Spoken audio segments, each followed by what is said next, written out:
ನಮಸ್ಕಾರ ಸ್ನೇಹಿತರೆ, ನಾನು ನಿಮ್ಮ ದೀಪಾ ರಾಣಿ ಶೇಖರ್, ಟ್ರಾನ್ಸ್ಫಾರ್ಮ್ ಲೈಫ್ ಪ್ರೋಗ್ರಾಮ್ಸಿಂದ. Love, light and gratitude.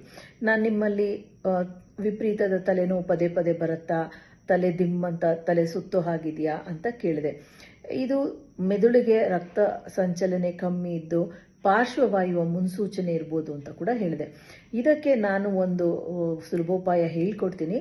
ಆದರೆ ಡಿಸ್ಕ್ಲೇಮರ್, ನಿಮಗೆ ವಿಪರೀತದ ಸೂಚನೆಗಳಿದ್ದು ಇದರಿಂದ ಸರಿಯಾಗದೇ ಇದ್ರೆ ನೀವು ಡಾಕ್ಟರ್ನ ಖಂಡಿತ ನೋಡಲೇಬೇಕು.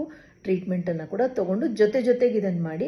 ಇದು ನಿಮಗೆ ಸಮಸ್ಯೆ ಇಲ್ದಿದ್ರೂ ಮಾಡೋದ್ರಿಂದ ಮೆದುಳಿಗೆ ರಕ್ತ ಸಂಚಲನೆ ಚೆನ್ನಾಗಿದ್ದು ನಿಮ್ಮನ್ನು ಆರೋಗ್ಯವಾಗಿಡೋದಕ್ಕೆ ಒಂದು ಪ್ರಿವೆಂಟಿವ್ ಮೆಷರ್. ಸಿಂಪಲ್.